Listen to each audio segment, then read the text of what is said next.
Okay, what is this? Huge scam. They're in debt by $2.1 million. Why this Kickstarter's CEO is currently on the run. The $2.5 million disaster of Puff Pal's Island Skies. Never heard of it. I'm sure that by now you're well aware of what the concept of crowdfunding is. It involves someone coming up with an interesting idea, and in order to make that idea come to life, they ask people who are interested in it to fund it. For me personally, one of the first websites that come to mind when I think Kickstarter, I only started hearing about from iDubbbz back when he did Kickstarter crap, and my brother and I would religiously watch it when it would come out, because he's older than me, but he could at least enjoy the content with me because it was so funny.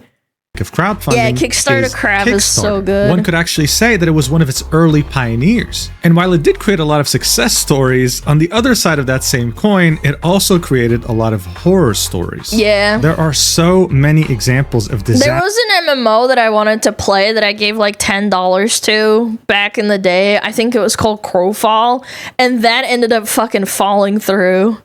Disastrous Kickstarter campaign. Yeah, it was supposed to like come out fully at some funded point, by the community, sometimes exceeding the goal, and yet they still managed to either under-deliver or straight up not deliver anything. Or lie. With the most common reason simply being inexperience and mismanagement. One of the most infamous examples of this was back in 2014 by the massive channel at the time, the Yogscast. They wanted to make their own game and raised over $500,000, only to then fail spectacularly. They hired the wrong people, got scammed, and ended up giving a completely unrelated game to their backers as an apology instead of refunding them. It was a huge story, and their reputation never truly recovered after this. But just like how failed campaigns can be because of inexperience or mismanagement, just because you're a gamer doesn't mean you know how to run a company. That's all I'm saying. Or both, sometimes you get the added bonus of extremely scummy and nasty behavior. And that's exactly what ended up happening with Puff Pal's Island Skies. Marketed as an extremely wholesome and cozy game, meant to compete directly with already well-established titles such as Animal Crossing. So many people ended up being charmed by this game that it had beaten its original goal by 3,300%. This was back in 2022. Bruh. Today, we're in 2025. And if you go to this button that says pre-order the game, you're met with a page that says that the original domain of this game is now for sale at the very low price of $100. How the hell could this happen to a game who wanted to only raise $75,000 and ended up with over $2.5 million? And why the hell are there 5 total lawsuits currently ongoing? All I'm saying is that I think that MMOs need to make a comeback, because MMOs taught me how easy it is to scam people and to get scammed.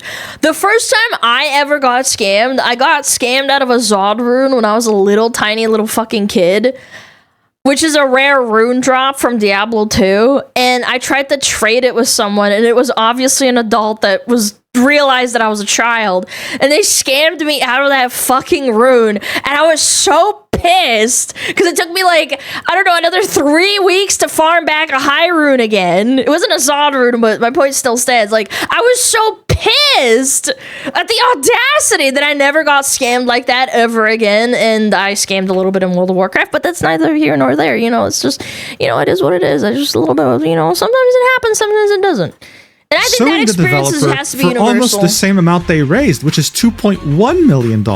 Well, as you might expect, this didn't happen overnight. This is a multi-year disaster that involved scamming over 42,000 backers, but also anyone they pretty much hired for this project, while currently dodging multiple lawsuits. If you've seen catastrophic crowdfunding campaigns before, then trust me, like this is on another level. This topic was suggested to me by a viewer in my Discord, and seeing that only a few people have discussed this, I figured that we had to talk about it. So, let's do this. Alright, so here's the deal. The game, Puff Pal's Island Skies, didn't just come out of nowhere. The company behind it is Fluffnest, and they were an extremely successful plushie company. I mean, they're pretty cute. It was actually founded back in 2020 and had very humble beginnings on Kickstarter, I like the little managing fox. to raise over $170,000 as the community was very captivated by its very adorable plushies. What really put them on the map, other than their very cute plushie designs, was how quickly and effectively they were able to grow their social media accounts, accruing hundreds of thousands of followers. The person behind these very cute plushie designs was none other than Lily, and she ran Fluffnest with the co-founder, David. And I mean, look, it didn't take long. After blowing up on social media so quickly, their reputation also took off. I mean, they look like quality. I mean, like, honestly, I'm not surprised that people really wanted them to make a game. But that's how they get you. Like, there's not a one-to-one translation to, like, hey, this is what we're really good at, to, like, hey, we're going to make a movie or something. That doesn't mean it's going to be good. Within the plushie enthusiast community, they were known as having high-quality, soft, and durable plushies. And while they found big success within this community, David and Lily saw further opportunity in a domain heavily lacking competition: cozy games. I mean, look, just as an example, there's this one Facebook group with over 600,000 members by the name of Cozy Gamers. These people are always on Facebook? Really? The lookout for something that's cozy, and they are not shy spenders. You give them something they want and they'll gladly give you all the money you're asking for. As an example, Stardew Valley is a game that perfectly fits their criteria, and by December 2024 the game had sold over 41 million copies, a number that can easily make multi-billion-dollar companies jealous. On the other hand, one of its few competitors is Animal Crossing on Nintendo consoles. And if we talk, I'm surprised Nintendo didn't sue them. I'm not gonna lie. About the Nintendo Switch specifically, with its first-party game roster, Animal Crossing New Horizons was the second best-selling game at 47 million copies, with only Mario Kart 8 Deluxe selling more. And for whatever reason, it was also breaking physical copy records, specifically in Japan, selling over 8 million units. It was undeniable at this point. This market wanted more cozy games, and they were willing to spend a lot for them. And so, as people online were never running out of good things to say about Fluffnest, like this user saying they're very high quality, honestly better than most smaller plush companies, I definitely recommend them, Fluffnest decided to tap into that reputation in order to take the unorthodox route of developing their own cozy game set within the universe of its own plushies, which they called Puff Pals.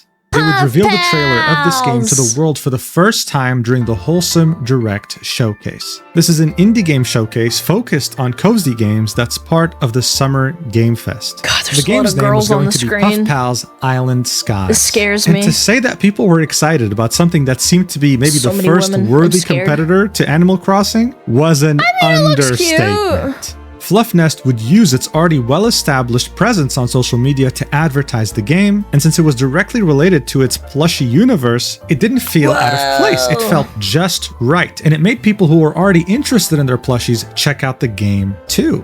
What would then follow is such an extremely well-executed Kickstarter campaign that you'd think... I was really curious. I typed in fluffnest.com and the website is gone.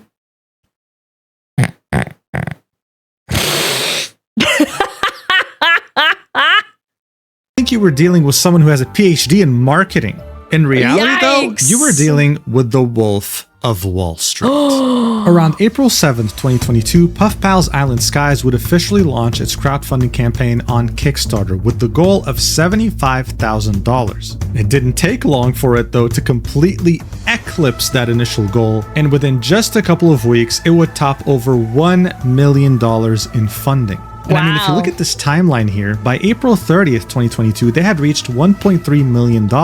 However, what's ridiculously impressive here is that within a week, on May 7th, what's the average of that? 2.5 million. I'm going to do the math real quick. What's the average for that?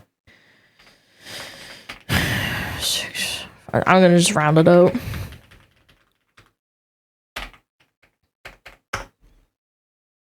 That doesn't look great. Oh, I'm retarded. Don't look at me.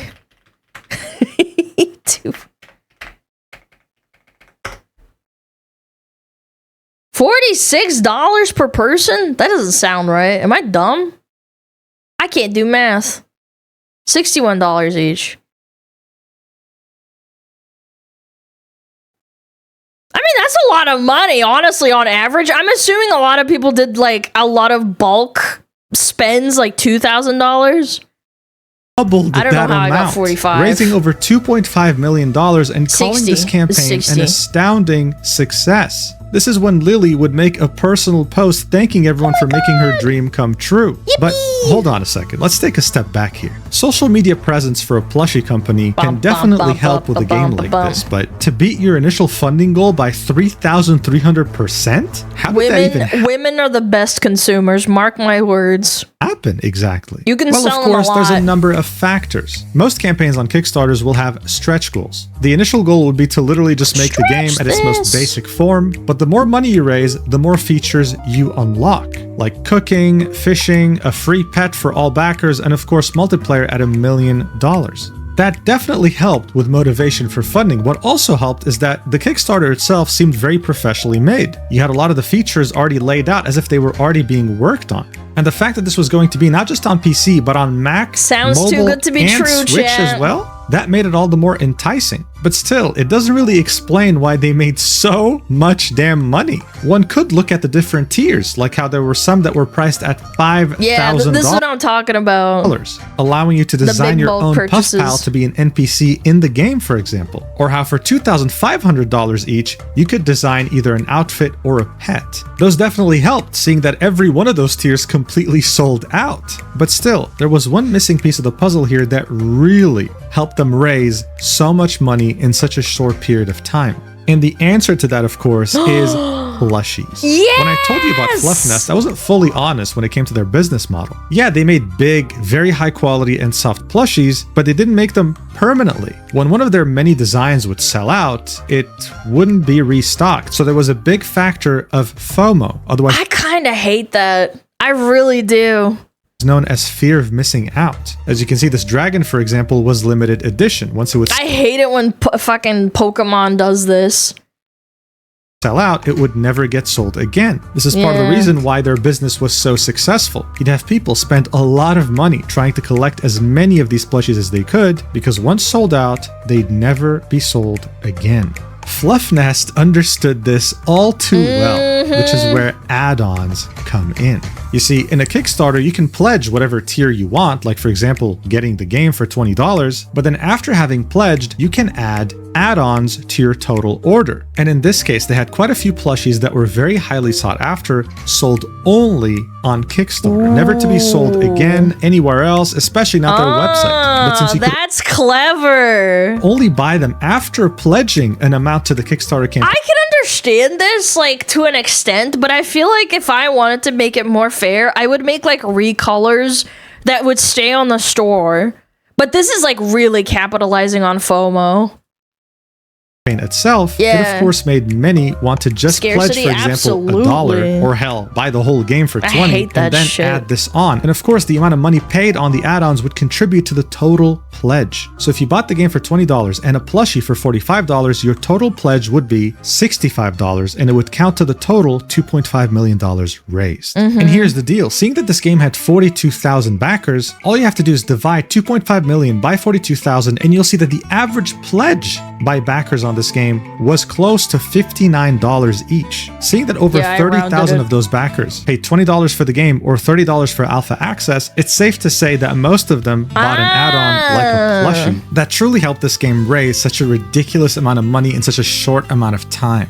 It seemed like Fluffnest really knew what they were doing, to a worrying degree. This was an incredible effort and made people have the highest of expectations for this game's development. So once the campaign ended, there was no time to waste. For the next year and a half, they would encourage all backers to join their official Discord server to hang out and build a community together. And this is where you'd also be able to interact directly with both Lily and David Pentland, as we can see right here on this video call, in which they were having fun designing a tea house. They would also share some processes of the game's development, like its music production. And overall, it seemed like they were on the right track. But as you can imagine, it wouldn't take long until they would have to face their first setback.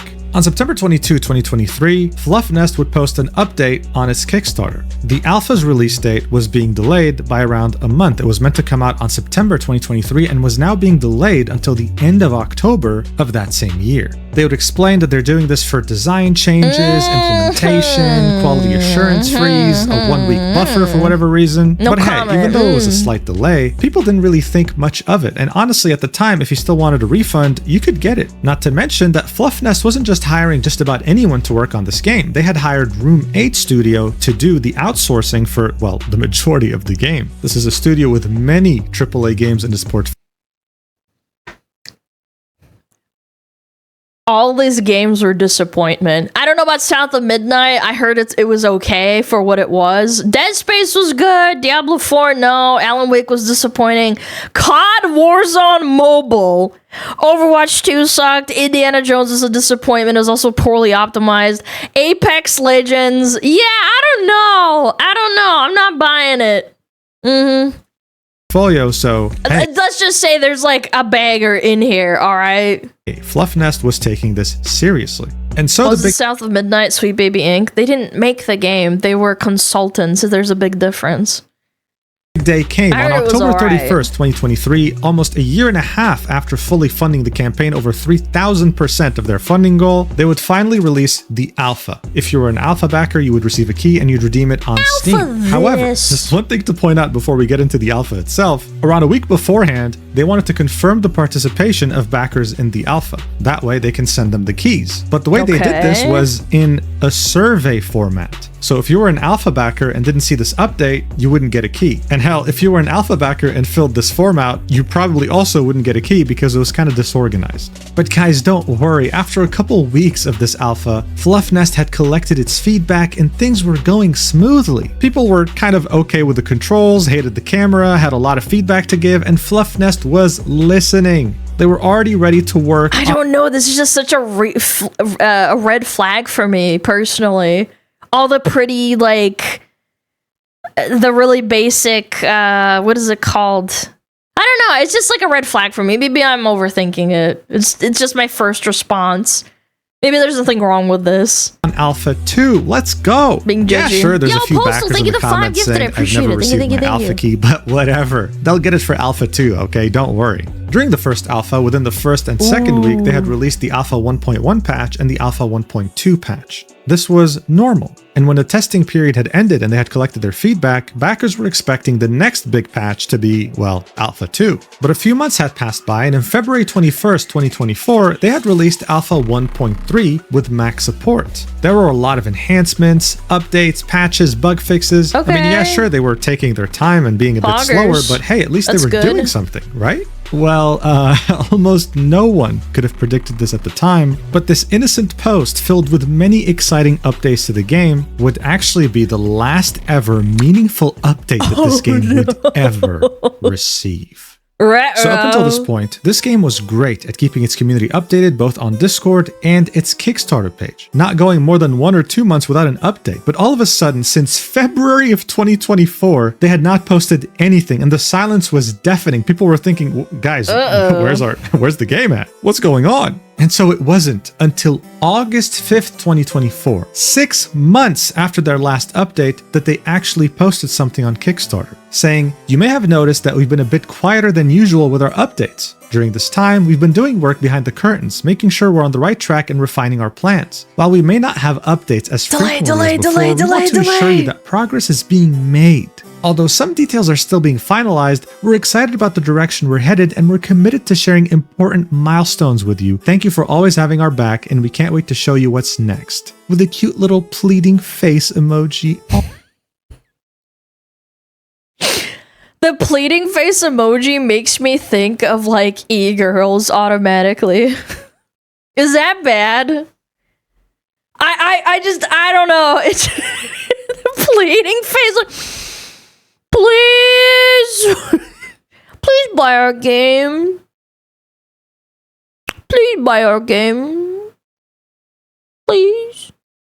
Aww. They would then go ahead and showcase some things they've been working on, like the fishing mini-games, the Puff Pals themselves in the game, how they're going to look. But as you can see, for the majority of this post, it was mostly just concept art. They only showed off one biome and some little aspect of the UI, but then the other half of this post was the community corner where they talk about stuff happening in the Discord server. It was a very lackluster update for having waited 6 months. Some backers said things like, "Finally, I've been waiting for an update for ages. Thank you for the update and hopefully it'll be more frequent." It was definitely weird that they all of a sudden took 6 months off like that, only to come back with such lackluster updates. But hey, people were still hopeful and optimistic. I mean, after all, this game raised so much money and was backed by a successful plushie company. That doesn't mean anything. The silence would begin again. And they would only receive another update yet another 4 months later on December 12th, 2024. And this time, it wasn't an update like the last one. It was a statement written by the CEO and co-founder David Pentland, where he would say, "Hey everyone. The man had to step up. No pleading emojis here, chat. We know you've been eager to hear more about Island Skies, and we appreciate your patience as we've been navigating important internal changes. First, the game is still coming. This has set us back, but we expect to be able to maintain our original timeline within a few months. Below, I'll outline a bit of why we've had to stay so quiet and when we can expect things to improve. Following issues at the start of this year, it became clear that we needed to change how our team works. Part of this process was adjusting our contracts with the people working on the game to empower them beyond what their current contract supports. In the previous form of the contract, roles and deliverables were too specifically outlined, exposing team members to legal risk if they go outside or beyond their mandate, which for obvious reasons can introduce inefficiencies. All parties were entirely supportive of this change from the start, and there has been no conflict over the terms of the agreement. However, changes like this often involve legal hoops to jump through and boxes to check. This process is taking much longer than initially anticipated, and our current contract limits our ability to share anything until things are final. Whether it's content produced for the game, details about the reorganization process, or updates to the alpha build.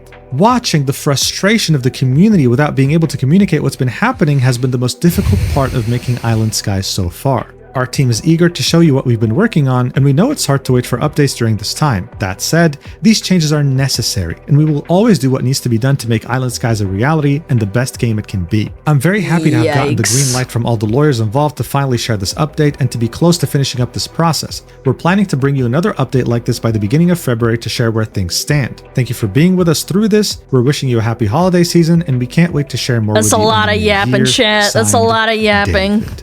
Whoa. What the hell was going on? But more importantly, how is this the backer's problem? This statement felt like David was just venting about legal issues he was having at his company without giving anyone any meaningful updates on the game itself. It just felt out of place. The community this time was not as supportive as the last update. They were disappointed with how little they were being communicated with, and a lot of them started getting very worried. Where is this game headed? It's been a long time, and we're still on alpha. What's scary about this kind of thing is that most of the people, unless the lawsuits go through, they will never get a refund. So if you spent like, I don't know, $100, which is a lot of money, you're probably not going to get that fucking money back. Because the chargebacks, like, because they started, you know, you gave them the money, like, back in, like, April, and then they stopped updating you, say, like, in April of the next year. PayPal or your card isn't going to get that refunded. It's been too long of a wait period. 1.3, nothing has been changed. It's a clever tactic also used by some artists that I've worked with in the past that have tried to scam me out of money, is that they take the money and then they say, okay, I'll keep it for now so that I can work on it. And then they never work on it. And eventually I can't like get a refund anymore. This is very common in like the VTuber industry, unfortunately, but that's besides the point. It sucks. Like it's kind of a good tactic for scammers to use. The game itself, nothing has been shared. Yeah, I'll start working on it in 6 months. This is when people, just like this person here who's pledged $225, would start asking for refunds by emailing reports@fluffnest.com. This very professional and successful plushie company was losing all the goodwill it had garnered and used to make this game's funding possible. But we were only still at the tip of the iceberg. Around 3 weeks before this very disappointing update by David, Fluffnest would announce a Black Friday sale in which you could get 25% off its entire Puff Pals roster. Seeing that 25% is a large discount and the fact that many of these plushies won't be sold again, people would naturally jump at the opportunity to buy them. Buy, dump. This is a dump tactic. Occurs around the end of November. A month would then pass, and by the end of 2024, you start seeing more and more people complain about the fact that their shipment still hasn't arrived. even saying that Fluffnest had overcharged them for shipping. You'd start seeing many stories like this user here saying that this happened to them and that they have been emailing them for over a week to get a refund and that they never responded. They even detailed how for larger plushies they used to pay $9 for shipping, and for this Black Friday sale they were charging $25. Wow. So by this point, Fluffnest's reputation wasn't just being affected by the game's disastrous communication, it was being affected by its once great plushie business, period. And just as people were starting to understand that Fluffnest seemed like they were slowly falling apart, a user had found that the trademarks for Island Skies and Puff Pals had been inactive for over a year. But this was far from being the only thing that people had discovered by that point, because they would discover... What does it mean to be inactive? Does that mean like money going in and out? Or does that mean like... What does that even mean? Trademark is inactive. What does it mean when a trademark is inactive? Its application is no longer active. This usually happens when the owner abandons the trademark. It loses its legal protection. The owner can no longer use the federal trademark symbol registered. So they did just fully like just abandon ship. Yeah, they're like sell now. Yep. They're just abandoning ship. Another bombshell. The fact that Puff Pals Island Skies was outsourcing the entire game to Room 8 Studio. Why is that a problem? Well, because it was never communicated, and Puff Pals made itself out to be something made in-house by showing us this very cute little drawing of their team. Anything from a programmer to game designer to a 3D modeler to an animator to a concept artist, while even listing some additional people they were receiving help from, most likely contractors, in different domains. This post was made in January 13, 2025. This was the first time some people were realizing that most of this game was outsourced. The fact that Studio 8 was literally the creator of AAA does this all the time. Alpha 1.1, 1.2, and 1.3 was still news to the majority of this community. So much for transparency and communication, right? So as people were confronting the fact that they've been lied to by Puff Pals Island Skies and that they were being scammed by Fluffnest and its plushies, they would finally receive another update on February 8th, 2025 on the Kickstarter. It would say, "We're here to let you know that the next alpha update, Alpha 2, is almost ready to roll out. We're finishing up some final adjustments to make sure the islands are in working order before we announce the official Alpha 2 release date. This next phase will bring new content and features to the game, and we're incredibly excited for you to play through it. We'll be sharing the Alpha 2 date and more detailed information about this update soon. We appreciate your patience as we get everything prepped and ready. We are super excited to get into this next testing phase and hear everyone's feedback. It's been a journey, and we hope you'll enjoy what we've created so far." They then talk about how they're not sure of dates yet, how long Alpha 2 is going to last, when early access is going to be, when the full release is going to be, pretty much saying that they're winging it. And then they would say, "Looking ahead, we're working to establish more consistent communication with you. Our goal is to get back to providing regular updates after Alpha 2's release." So overall, it seemed like everything was hinging on Alpha 2, its release date, and its success. This would maybe allow Puff Pals Island Skies to recuperate some of the trust they had lost over the last few months, and maybe even prove to some people who had already given up on the project that it's still slated to come out one day. But of course, they were met with the majority of their backers casting doubts on the fact that this is going smoothly, and some even questioning why the lack of updates. David had explained in December that it's due to restructuring contracts, but how does that make any sense? Why would updates stop just because you're reworking contracts of your employees, which weren't really your employees because you outsourced this entire game to Studio 8? Things already weren't making sense at all. Normal people don't understand that. It's really easy to misconstrue and make it confusing for them. They don't know what the fuck outsourcing means for like a video game or something like that. No, it's fine. Don't worry about it. For the duration of this silence that occurred throughout 2024, the only updates they'd have is new Puff Pal plushies. But hey, to be fair, just 19 days later, the game would have another update on its Kickstarter. Maybe they actually meant what they were saying. Maybe their communication was actually going to be regular now. They would again start off by saying that they apologize for the long gaps in communication, that there were external factors that prevented them from sharing information earlier, saying that they recognize how much this has impacted trust in the project and led to uncertainty with the Island Skies community. We truly appreciate your patience as we navigate this project. All right, so what's the deal here? What is the current state of the game? They would say, up until now, we were restricted from providing updates to the community. That period has come to an end, and we are excited to summarize some of the changes we've been working on. We had hoped to have an Alpha 2 build ready alongside the lift of the information embargo, but that did not happen. Instead, we will summarize the changes here, and we'll bring you more information as we get closer to Alpha 2's launch. And then, this is when they would hit you with a big slap to the face with something that was completely unexpected. Island Skies is migrating from Unity's game engine to Unreal Engine. Oh, this is such a red flag. This happens so often. In the middle of production, too. I forget what game it was that did this as well. It wasn't a finished game. They just said, like, yeah, we need to, like, swap to another engine because it's not working out.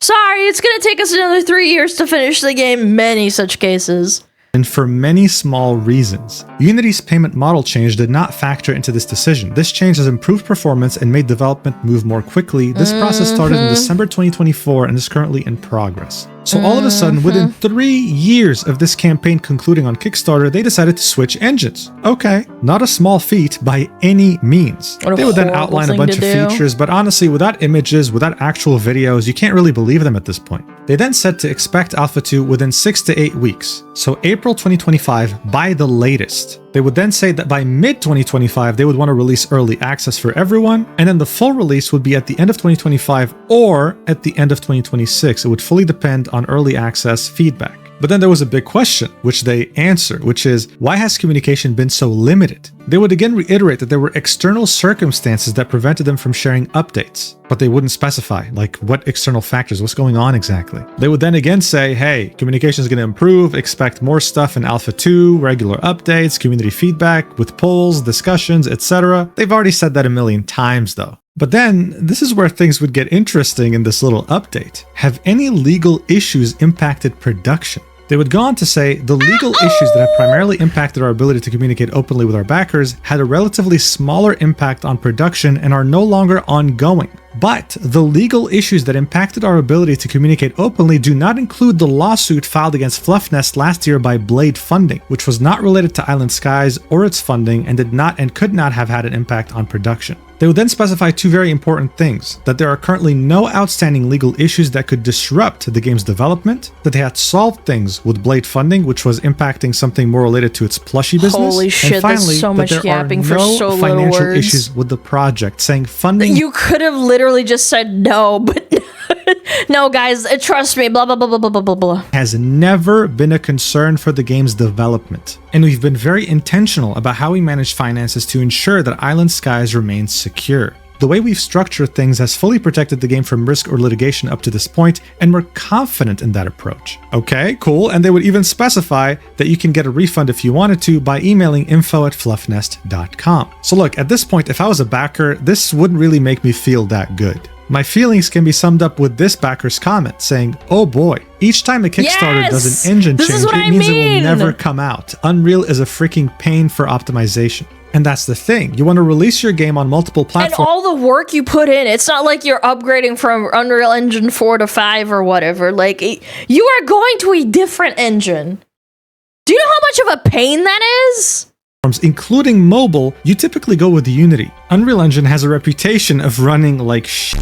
And doing this so late into development, it was just red flag after red flag at this point. But hey, you know what? They had given us a date. For the first time in forever, the timeline for the Alpha 2 is going to be 6 to 8 weeks. Fine. What's the harm in waiting a couple more months after having waited more than 2 years to see what would happen? What's the harm, right? Well, more than you can imagine. Just a few days before that update got posted, the Fluffnest website would go down for multiple days. People would then look deeper into the lawsuit with Blade Funding and find out that the reason why they were being sued is because they weren't paying back any of the debts they took on for their business. Now, in the Kickstarter update, they said it was a banking issue, but seeing that they hadn't shipped any of the orders from Black Friday 2024 yet and were overcharging shipping, that was getting very hard to believe. But hey, you know what? At least the game was keeping its promise of quick communication, because only a couple weeks after their last update on March 13th, 2025, they would post another update saying that Alpha 2 was right on track, detailing their process of moving everything from Unity to Unreal, and admitting that yes, in the short term, this will impact production. In fact, we lost about 4 months of development time to make the switch. That's not, no, it's way more than that. There's no fucking way it was just 4 months.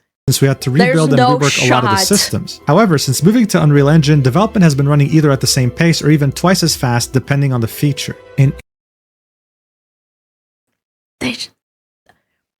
Ending this by saying that they'll... You prey on the ignorance of people that don't know how video game development works. Check in with another update like this one on April 3rd, no matter what. So you know where we're at. But yeah, of course this sounded too good to be true, because on March 23rd, 2025, a user would make this post on the Cozy Gamer subreddit saying, to anyone that has requested a refund of their backing for Puff Pals, I requested a refund on February 28th, which they apparently did not see. It's honestly whatever at this point, but did contribute to my patience meter. And then another one on March 5th. It came through this time, thank fucking God, and there was some back and forth regarding the email addresses, checking if everything was correct, all good. It is now March 23rd, and I have yet to receive my refund. As you can see, my patience is slowly but surely running out. Twisting their they balls. would then ask others if they've been through the same experience, then posting an update saying that they know someone that requested a refund as early as January 18th, 2025, and has still not gotten a refund. More comments would corroborate this, saying that they either got ghosted or that they got a reply, gave their PayPal, and never received their refund. It seemed like Puff Pal's claim of them not being in any financial trouble and being financially stable was yet another lie.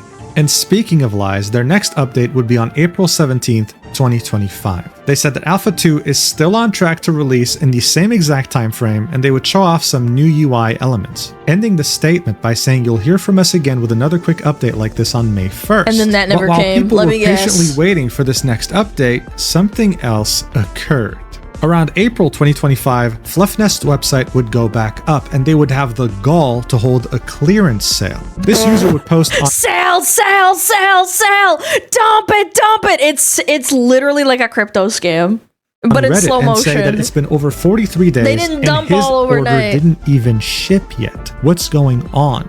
Well, it turned out that just a few days ago, on May 1st, 2025, people would find out that not only did Fluffnest fire every single one of its employees, but that it was going out of business permanently. Yes, that once very successful plushie business, which went viral on social media and was known to have very high quality products, was just like that, shutting down. This news would be shared on their Fluffnest Discord server, and one of the first things they would say in their statement is that Island Sky's production is secured and will not be affected, but that they would have to halt all operations related to their physical goods. This was their reasoning. Over the past few years, rising shipping costs significantly stretched our resources. Although we tried to absorb these costs without significantly raising prices, the final shipping invoices we received earlier this year were much higher than anticipated, creating a major financial shortfall. We explored several solutions to address this shortfall and to minimize customer impact, and until very recently, we believed we had viable paths forward. However, in the weeks following the recent announcement of tariffs on goods from China, it became clear that the situation had changed, and there was no longer a viable path forward for Fluffnest's plushies. At the same time, we've been working through refund requests for plush orders awaiting shipment and from customers unhappy with Island Skies. We expected this could create some issues, but the volume of transactions seems to have created much larger issues than this has in the past. This would not be critical on its own, but combined with everything else going on, it has quickly left us with no options. They would end this by saying that they're not able to take any new refund requests. Again, a whole lot of yapping for, guys, we can't afford to ship this anymore. The more words they put in, the more they're lying. Anymore, but that they would still be honoring all pre-orders. I can't imagine how shocked I'd be, not just as someone who had pledged for the game, but as a fan of their plushies. This was so incredibly sudden, but the surprises weren't going to stop anytime soon. A couple weeks later, on the 19th of May, people would also find out that Fluffnest has not only permanently shut down, but that they got rid of their entire mod and customer service team, which was also serving Puff Pal's Island Skies. And at the same time, David, in the Puff Pals Discord, confirmed that due to the situation happening with the plushie company, refunds for Puff Pals Island Skies would be halted. At this point, this entire business was collapsing faster than anyone could have ever predicted, and they didn't know what to think anymore. They were told repeatedly that Puff Pals Island Skies was not financially affected by any of this, that it had all its finances secured, but it was very hard to believe at this point. For fans, this was a time of complete and utter uncertainty. People wanted concrete answers as to what would happen to their orders and the game they backed, but they couldn't find info anywhere. It would only be on May 21st, 2025 that Fluffnest would post its last ever update on the state of Puff Pals Island Skies. Here's what they had to say. Hello everyone. The development of Island Skies has been incredibly challenging, to say the least. For the past few years, we were under NDA with a third-party studio and couldn't discuss many of the things happening behind closed doors. However, now that other parties have made some of that information public, we can speak more openly about what's happened. After the Kickstarter, Fluffnest entered into a milestone agreement with Room 8 Studios. Wait, but you're the main studio with the IP. How could you be under NDA with another third-party studio over your product? I'm so confused. To develop the features necessary to deliver sense early to me. access You're the based proprietor. on the GDD we created for the campaign. The agreement was for $1.1 million over the course of 1 year. This would leave around $500,000 of wiggle room, as approximately $1 million from the Kickstarter went to taxes, fees, campaign expenses, and the production of physical goods. Even though plushies weren't included in any of the tiers, add-on plushies were still counted in the campaign total. We couldn't have been more excited to make Island Skies, and we wanted to bring in as much experience and assurance as possible. This is when they would detail production issues and management changes. While everyone at Room 8 directly working on Island Skies was passionate about the project, problems with the studio's management became apparent during the first milestone. The game wasn't ready for early access or even for alpha. Because the agreement was designed to protect Fluffnest from cost and time overruns, any revisions or changes had to go through an approval process that significantly slowed down production. Toward the end of the first milestone, Room 8 made staffing changes in upper management and proposed a switch to a time and materials contract to avoid the rigid structure that had caused delays. At that point, we had three options: continue working with Room 8, end the agreement and take on the project ourselves, or partner with a different studio. So they decided to stick with Room 8, at least through Alpha, so that they could deliver Alpha 1 in 2023 and reassess. They would then say that getting to Alpha 1 required an additional $1.5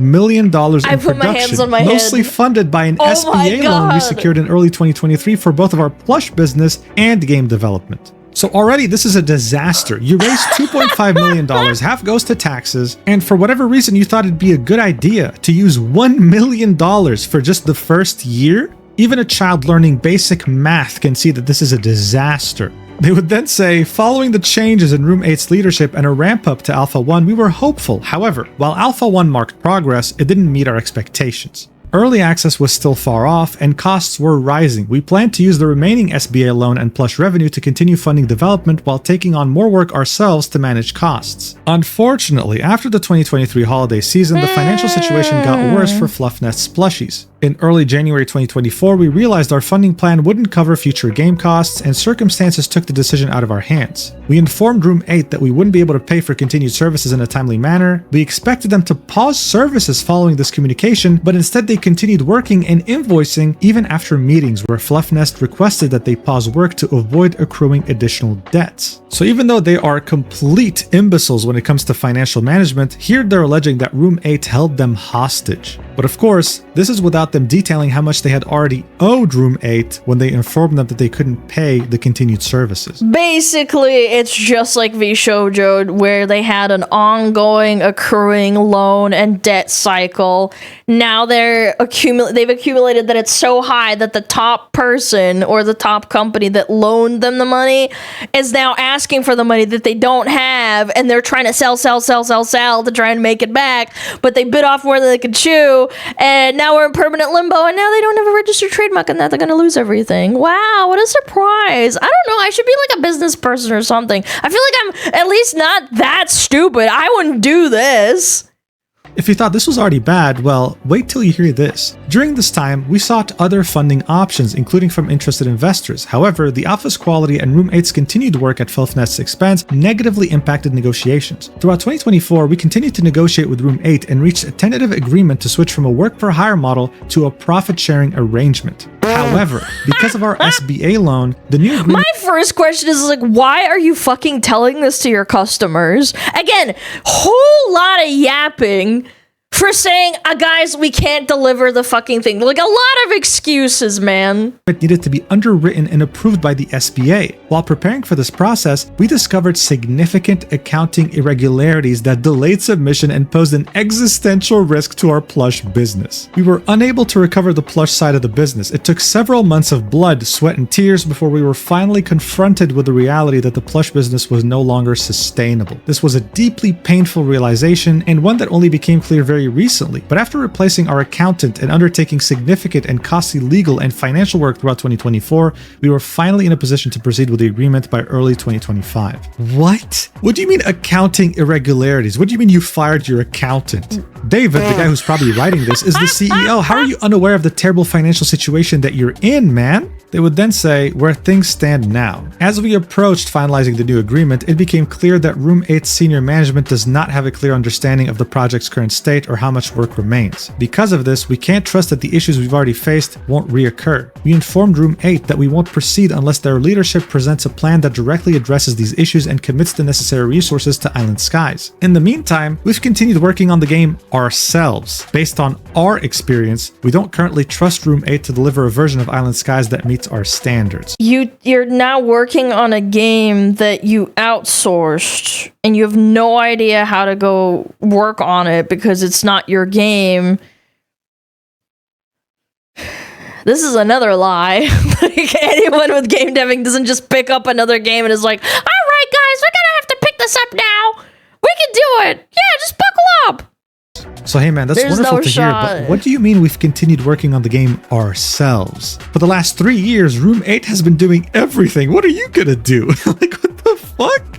They would then end us with, looking ahead. Despite everything, we are continuing to push toward Alpha 2. We remain fully committed to delivering the game we promised. While we can't provide a date, our focus is on development, quality, and our own well-being. We'll share another update as soon as we have a firm release date for Alpha 2. Thank you for your patience and support during these turbulent times. With love, Fluffnest. And with that, this would be the final update that the backers would ever receive. And within just 24 hours, the community, being understandably very outraged and seeking more answers, while displaying their discontentment, would get silenced by Lily, to the point where she would even delete the general chat channel in their Discord server. Some of these disgruntled users would move their discussions to another channel, and guess what? That channel would also get purged too. A month later, around June, people would realize that the address info@fluffnest.com used to refund the game or plushies would just disappear. It didn't exist anymore. And now, when you go to the over 8,600 comments on the Kickstarter page, it is littered with people requesting refunds. And of course, that one guy selling his account with Puff Pals Alpha in it for $5,000. I mean, come on, man. This whole thing was a catastrophe on an apocalyptic level. From an incompetent CEO to a community that was backstabbed to even Lily, the artist that made these cute designs, also participating in the whole silencing movement on Discord. Of course, when this initially happened, people still had many questions. How did it come to this? Well, throughout the second half of 2025, we would start receiving many answers in the form of lawsuits directed towards both Fluffnest and David himself. The same lawsuits that want over $2.1 million in damages. And it would be here that we truly find out that this wasn't just mismanagement or inexperience, this was scummy, malicious behavior from the very beginning. Yep. All right, so here's the deal. Typically, when you make a purchase with a credit card, you have a chargeback time limit. This is independent from the vendor itself. Thank you. So he does know about this. All right. In this case, Kickstarter. You can call up your bank and ask them to reverse a transaction on your credit card. Legally, this works perfectly if you bought something and it wasn't delivered. In this case, the game wasn't being delivered. But as you can see here, you typically have a chargeback window, with the maximum being PayPal offering a chargeback even after 180 days. The problem, though, was that most people had bought their pledge in 2022. It had been years. But this limited time window can be bypassed if the company that you paid to provide a service for you declares bankruptcy. So even though a bank will have like a 60-day window for you to charge back, if they see that the company you're talking about is facing bankruptcy, they'll refund you the money because, I mean, come on, they're not going to give you anything. They're facing bankruptcy. The problem here, though, is that Fluffnest, even after shutting down its plushie business and admitting financial problems even with its game, has not filed for bankruptcy. This means that for most backers, they can't initiate a chargeback with their bank because the bank will see that this company's not bankrupt. This, of course, is done on purpose. It's not a coincidence. Fluffnest knows what it's doing. That's why they're trying to hold out declaring bankruptcy for as long as possible. But this is only the tip of the iceberg when it comes to their scummy behavior. On July 3rd, 2025, David Riono, a concept artist that had worked for the game as a contractor, would make this post on the PuffPals subreddit, detailing that he had worked from 2022 to 2024 around 30 to 50 hours a week making concept art for the game. He would say that payment delays were a regular occurrence, but that he would all. Where have I heard that before? I don't know, the artists that V Shoujo didn't pay or had massive delays? I'm telling you, man. In fact, the CEO himself, David Pentland, was in charge of paying him. He would tell us a story in 2023 where he really needed to be paid as soon as possible to pay his rent, and the CEO made sure to pay it the next day. Hey, that's pretty cool, right? Well, around a year later, on May 2024, he was told that they wouldn't need his services anymore. More specifically, they couldn't afford to keep him on the project. They specified that. The artist was devastated, but not exactly surprised. He sent them the last invoice to wrap everything up, but at the same time, he was also still owed money for March, April, and now May of 2024, with the total amount being over $12,000. That's a lot of dosh. The artist did confess that some of the work he had done was a bit extra, going the extra mile, so he did edit his last invoice, and the final owed amount was $11,410. That was several months of rent and expenses, and of course stress began to eat at him. He would keep emailing the team asking for payment, and he would receive reassuring replies like, hey, the money's coming, don't worry. But of course, the money never came, and the guy had to move back in with his parents. He was ruined financially pretty much, and it took him years to recover. After getting his life back together, he decided to sue Fluffnest and David Pentland. But he would detail what he's struggling with right now. David is refusing to be served anything. You see, getting served is a necessary and extremely important step in suing someone. It means that the person you're suing has received notification that legal action is being taken against them. But for that... Yeah, that usually means they have to go to your door and serve you. It's like for serious legal matters. Like, for example, if you own a private server on World of Warcraft, even if you're living in a different country, Blizzard will hire someone to get the papers served to you, to your face, to acknowledge that you received the papers. Because you could always say, oh, I never got anything. I didn't know I was getting divorced or I was getting sued. Yeah, he's running and hiding. He's not acknowledging that he's getting sued, and that's how you get away with it. They need to be tracked down. They need to be actually handed the piece of paper. If they don't have a permanent address, if they're not in the country, if they're fleeing and doing it on purpose, then technically speaking, they can dodge being served for as long as possible and not face consequences. Many such cases. This was exactly what David Pentland was doing. He was dodging any accountability and making sure that no one could find him to serve him the lawsuit that his concept artist was trying to present him. Again, extremely scummy behavior. But the good news is that there's been a few updates in this lawsuit with David Riono and David Pentland, and in order to get all this info, I joined the Discord server called Fluffnest, which mostly comprises of people who had backed the game on Kickstarter and became refugees once they got banned off the main Discord or left it because of the crazy silencing treatment they were being given. David Riono's case was actually filed on April 16th, 2025. Initially, the hearing was meant to take place on the 6th of June, but it had to be moved until the 21st of July because no one was able to serve David Pentland.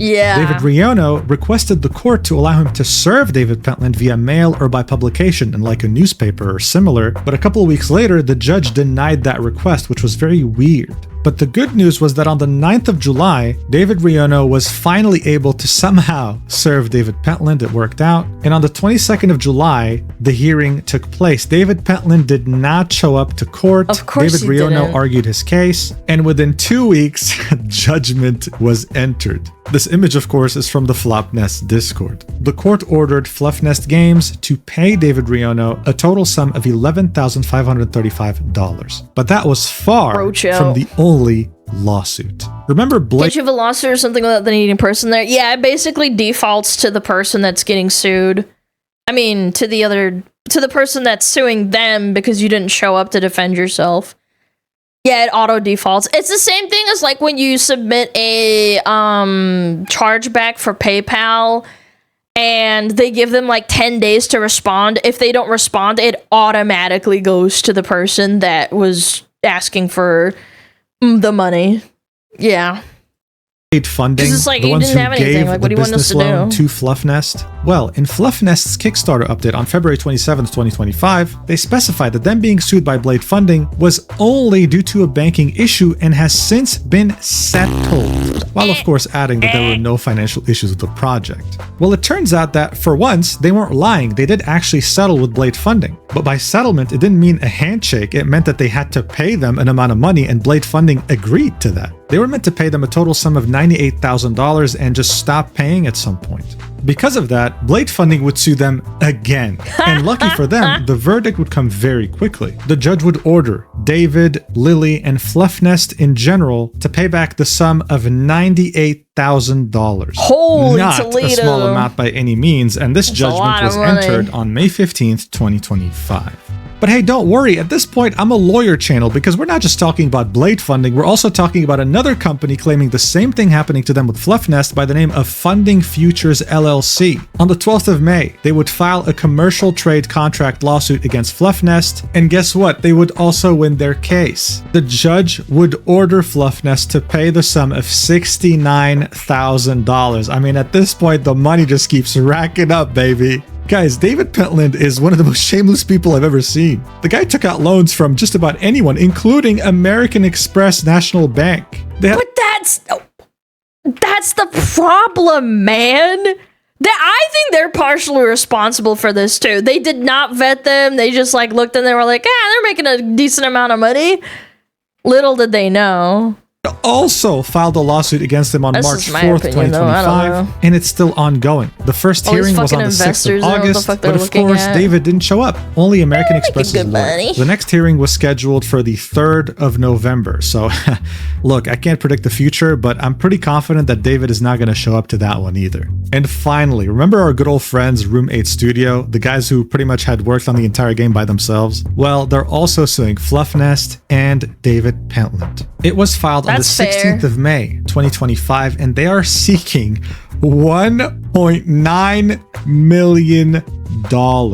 That is pretty much like their entire Kickstarter fund at this point, man. Yep. The story in their lawsuit would actually be very different from what Fluffnest had to say about them. Surprise, surprise. From their point of view, Fluffnest was coming from the beginning. When Room 8 had found out that they couldn't pay them anymore, instead of finding a solution, Fluffnest would keep delaying and obfuscating what was actually going on behind the scenes. And one of the craziest accusations in this lawsuit is Room 8 saying that David Pentland had threatened to bankrupt his company on purpose so that he can't pay Room 8 legally anymore.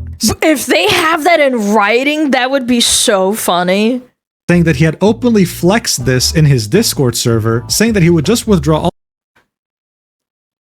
Okay, it's one thing to be evil and say like fuck you behind closed doors, but like saying it and bragging about it in a Discord, you are actually just fucking stupid. You are beyond saving. All the money from Fluffnest Games, put them into another entity, claim that Fluffnest Games is bankrupt, and just not have to pay Room 8. Like, how stupid can you be, man? Another thing that David had said in his post on Kickstarter was that Room 8 would continue working on this game without his approval, that he had tried to stop them because he couldn't pay them anymore. Well, from Room 8's point of view, but it's a he contract, kept approving isn't it? everything they were doing, never telling them to stop. This is why for Room 8, this was more about just the money. They also wanted the full rights of Fluffnest Island Skies so that they could keep working on it and release it to the public one day, which is pretty significant. Now, just to be clear, in this initial lawsuit, they weren't suing David directly, they were only suing Fluffnest. On the 27th of May, David would be served, and on the 30th of May, Room 8 would update their lawsuit. Now, they're not only just suing Fluffnest, they're also suing David Pentland directly as an individual. Good. As you can see right here, David Pentland, hide behind your stupid company. At this point, David and his lawyer had until the 9th of July to file a response. And they did, 7 days late. Now, I just want to specify something just for you to understand. The initial lawsuit by Room 8 was 22 pages long, and as you can see, had a lot of text. Holy. David Pentland's response was literally one-liners. Like, yeah, whatever, let's just get it over with. And the end would say that the defendants, so David and Fluffnest, are requesting that the court dismisses the complaint and denies all relief to Room 8, making Room 8 pay for the lawyer fees that David is paying for this, and to award him anything else that the law dictates for having to inconvenience him to respond.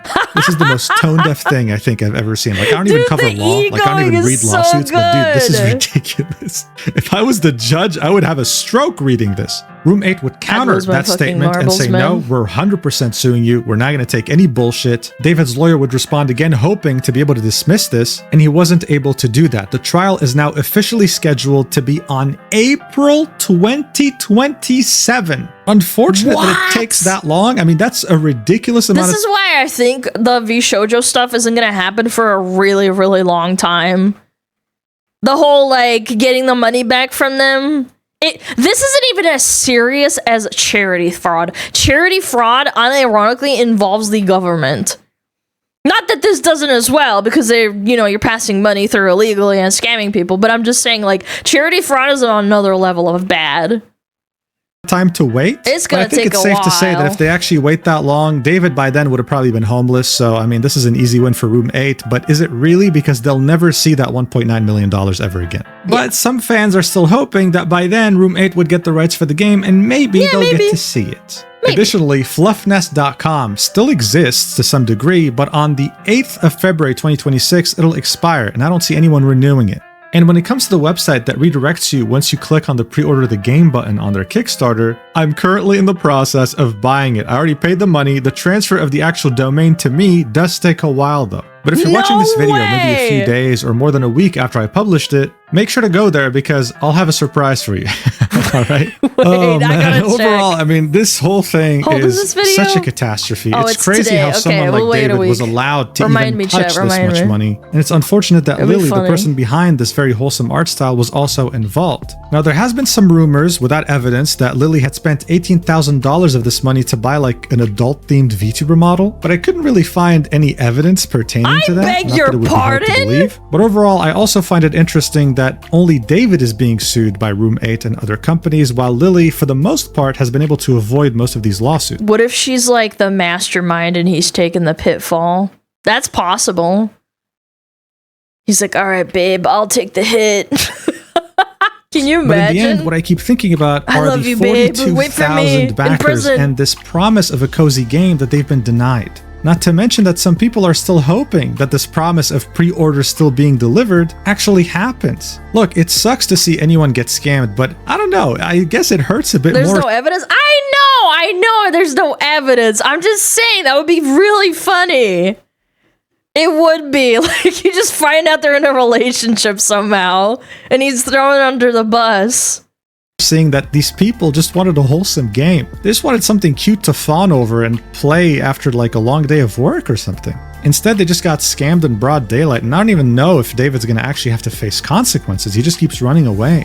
I just hope that they get the justice that they deserve and can find a game even better than this absolute train wreck. Thank you so much for watching until the end. I really appreciate it. And if you want a great alternative to an energy drink that has flavors such as Grandma's Ashes and Titty Milk, I'm not even joking, these are real flavors, make sure to go to GamerSub specifically on September 26th because they'll be dropping their new collection, Fixed Me, in which where you buy a tub like Grandma's Ashes, you get a free shaker cup. And it's a really good looking shaker, usually worth $25. All you have to do is use my code MUJIN at checkout and you also get 10% off your total order. You'll find the links in the description and the pinned comment, and trust me, unlike Puff Pals, you won't get scammed here. Anyway, I love you so much and I'll see you in the next video whenever that is. Mwah! Have you seen this man currently wanted for being financially illiterate?